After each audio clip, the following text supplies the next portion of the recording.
everyone, me Kevin here with a stimulus check and stimulus package update video for today, Juneteenth. And remember, while you watch, you can get a quote for life insurance, sign up, and 2 free stocks when you deposit $100 with Webull. Links down below. Senator Rob Portman spoke with CNBC's Becky Quick late Thursday and gave us an update, finally, on the next round of the $600 per week in unemployment boost, that debate, and the $450 back to work boost. First, here are the 2 facts to know, and then let's talk about the new information. The 2 facts to know to make sense of all of this is, number 1, there is, in case you're not already aware of this, a $600 per week federal boost to unemployment pay. So if you're on unemployment, you get $600 per week of extra money, and that extra money ends on July 31st. The second thing to know is the most popular proposal for fixing with this sort of expiring $600 per week plan is to give people $450 per week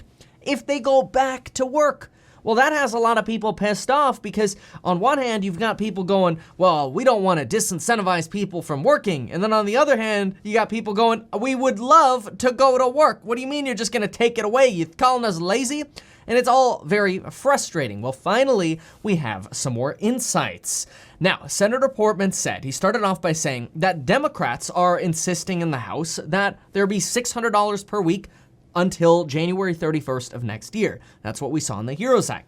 On the other hand, he said this, and he's a Republican, he says Republicans are insisting that the $600 come to an end. But he admitted that this was just a negotiating posture and that there is actually a middle ground.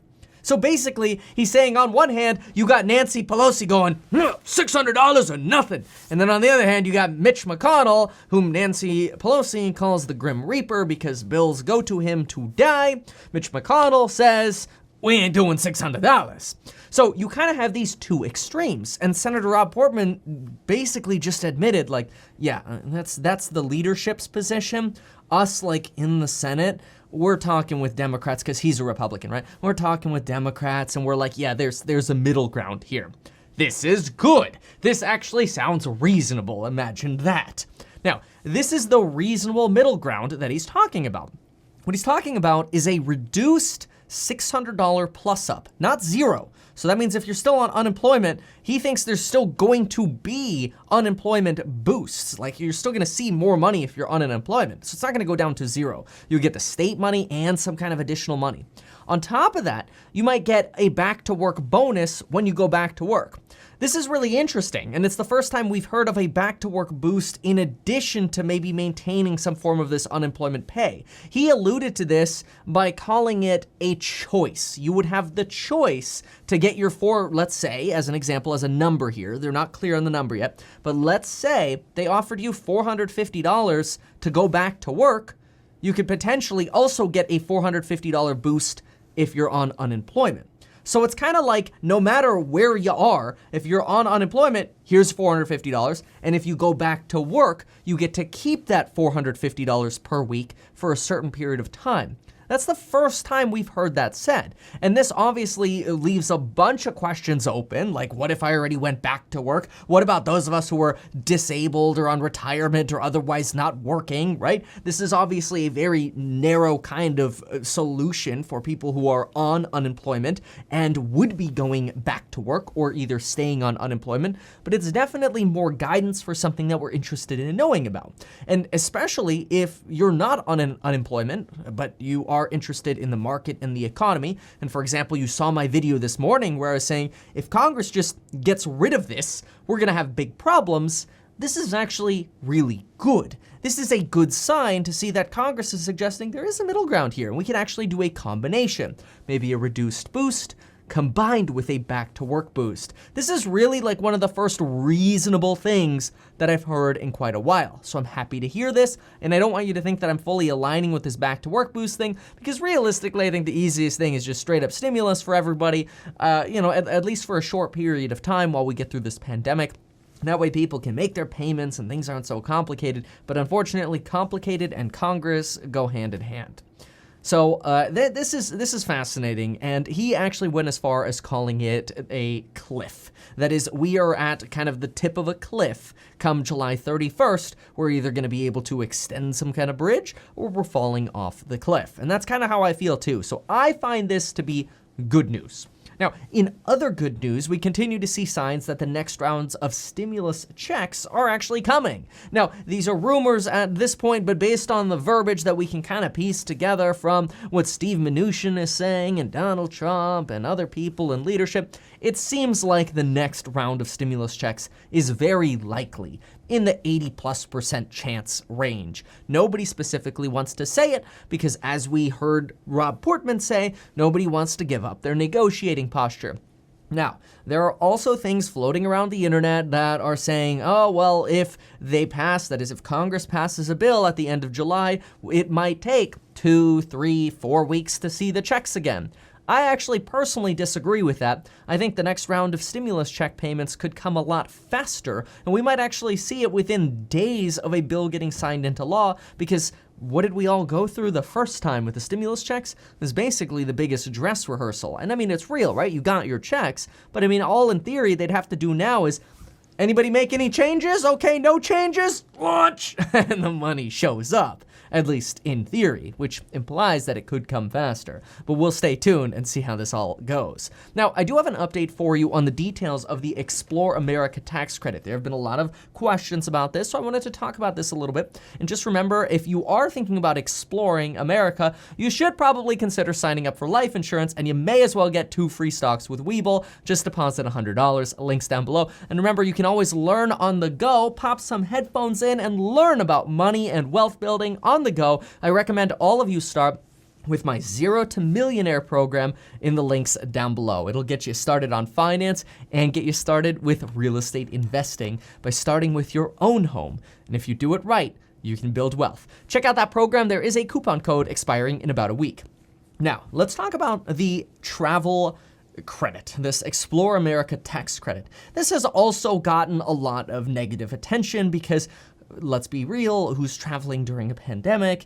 And it just seems like another handout to people who are wealthier. Well, the U.S. Travel Association, a travel lobbying firm in part, because they do spend millions of dollars a year lobbying, gave us a prediction, or maybe I could call this a congressional recommendation, on how the Explore America tax credit should be passed. And so this gives us an idea as to maybe what some of the larger organizations are thinking that talk to Congress and recommend these things. See, these organizations that spend money on lobbying, they can kind of slide over a little Post-it note and go, hey, check out my Thor's hammer. Hey, oh, is that a Post-it note right there that tells you how you should implement this act that benefits all the people in our association? Oh, yeah, you can put that on your shelf. Yeah. That's lobbying, right? Anyway, so this is their opinion, but they are lobbyists. So I think this is valuable to share. They suggest that, which I don't necessarily agree with, but I'm going to get into it. Me and my Deadpool tie bar. I actually have Deadpool cufflinks today, but you can't see them. I really wish I could show these off. There you go. Look at that. Come on. I'm matching today. Oh, sorry. Squirrel. All right. Their opinion is that we would see a 50% tax credit, right? A 50% credit off anything that we spend money on qualified expenses between the time the act passes and the end of December 2021. That's different. You know, some things we've heard have been all of 2020 and all of 2021, still up to $4K. And here's what they think it should be spent on. Any travel expenses, quote, away from home in the United States over $50, and specifically related to meals, lodging, recreation, transportation, amusement, entertainment, business meetings or events, and gas. Now, I personally disagree with this because this now only literally applies to traveling, and I think the credit should apply to me going to local restaurants as well. But again, this makes sense because they are a travel lobby, not a restaurant lobby. So kind of sad, but again, that's kind of the way lobbying works. It's just some potential insight on how this tax credit might get crafted, so to speak. I do also want to take this opportunity to quickly answer the question that I've seen time and time again in the comments, because remember, I read your comments. I really appreciate all of your comments and your Instagram DMs, and I'm sorry if I can't reply to all of your DMs, but I do try to read all of them so I know what's on your mind and what questions you have. You do not, and this is very, very likely, if they pass a tax credit, you do not have to itemize your taxes to actually take advantage of this. So many of you, if you don't know what itemizing your taxes is, then the odds are you take something called the standard deduction on your tax return. And a lot of people, when they hear, well, I'm on a standard deduction, some more deductions or whatever, that's not gonna help me because I take the standard deduction. I don't do itemized deductions. Don't worry about any of that crap. Basically, if you spend $1,000 with a tax credit of 50%, you will owe $500 less in taxes, or you'll get $500 more of a tax refund. Whether or not you itemize your taxes, whether or not you take the standard deduction, does not matter. This is a tax credit, not a tax deduction. Very, very different. And we'll see. It's all a plan right now. It hasn't actually passed yet. Now, a big congratulations, I keep falling off my chair over here. A big congratulations to all of those of you who applied for the SBA's EIDL grants. They are still available, and I have now received almost 1,000 comments and DMs on Instagram from those of you sending me screenshots of the money in your bank account, those of you posting in the free Discord chat that I'm regularly in chatting with you on. Feel free to join that as well. So thank you for sending me those photos. It's really awesome. If you have not yet filled out that form, what are you waiting for? The government's basically giving you a free $1,000. You gotta do it. Just remember, when you fill out the form, you gotta check the little box that you are requesting an advance of up to $10,000. And then they give you $1,000 per employee, as long as they like what you put in the application. Watch the walkthrough video, I'll talk about that in a second. And technically, just know when you fill out this form, technically you're applying for a loan and the grant. You do not have to take the grant. In fact, you don't have to do anything to get the grant. The grant just shows up in your bank account because when you fill out the application, you put your banking information in there and the money just shows up. You do not have to create an account on the SBA's website. You do not have to review loan terms. You could ignore all of that crap. If you want the 30-year loan, you could take that as well. But you do not need to take the loan to get the grant. So you could literally apply for both, take the grant, and just totally ignore any reference to the loan. So if you're wondering, oh, I got a loan request, but I haven't seen my grant yet, just ignore the loan stuff. That means you haven't gotten the grant yet. And if you're wondering about the status of your grant, I recommend you call or email the SBA. You should have emails with their contact info or go to sba.gov to get more information. Now, if you have not done any of this yet or you still have questions, make sure to go to the following links. metkevin.com/FAQ so you can learn more. And now, yes, my channel name is Meet Kevin, but since we've kind of met virtually, the link is metkevin. I know, probably not the best branding. I gotta fix that. It's metkevin.com/FAQ.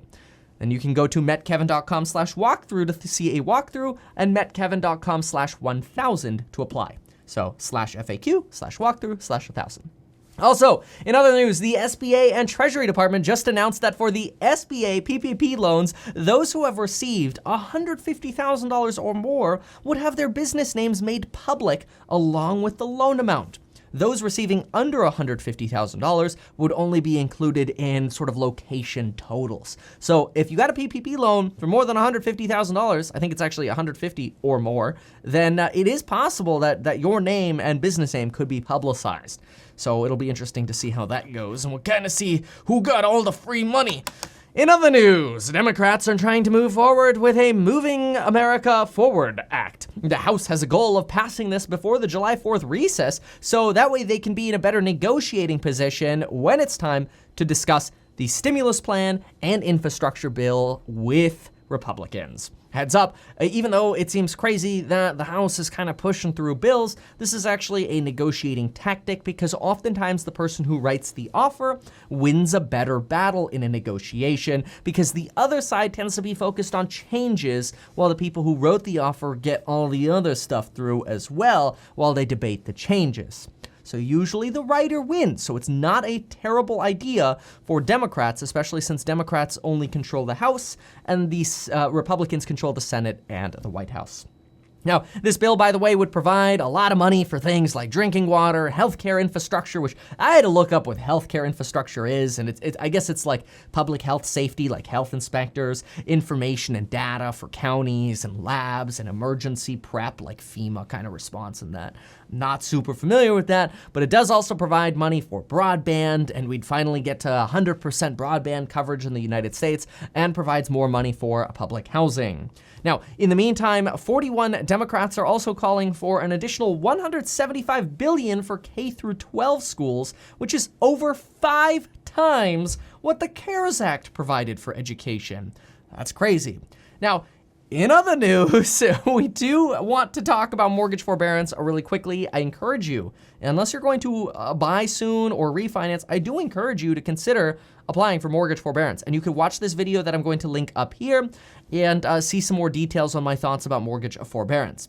And we do have a few other updates. Governor Brad in Idaho is giving a $1,500 boost if you go back to work and you're a full-time worker, and part-time workers would get $750 to go back to work. The Associated Press is now capitalizing the word black when it is used in a racial, ethnic, or cultural sense, so that way it appears as a proper noun. And Apple has closed stores in 4 states. They've closed 11 stores due to sort of the rise in the Roni cases, which has definitely left the stock market in somewhat of a sad state to end the week. Which, for those of you who do chat with me in Discord, especially those of you in my program on money and finance, congratulations to those of you who joined me in buying into Enphase the day short sellers bagged on the company hardcore. And we went through the report and we're like, this report looks like a whole lot of baloney. Bought the company. I personally put $50K into the company, and the company is now up about 28% in a matter of 2 days, which definitely makes up for my play on Play. I won't talk more about Dave & Buster's, though. That is a long-term recovery play, and they're certainly getting beat up on this sort of resurgence of a second wave. In the meantime, we've got Jimmy Kimmel apparently taking a break for the summer after criticism for dressing in blackface in the early 2000s. And hey, there you have it, folks. Thank you so much for watching this video. Consider joining the programs down below. Consider subscribing. If you liked this roundup, please share this with somebody who needs this information and perspective. And folks, thank you so much. Have a wonderful Friday evening and a wonderful weekend.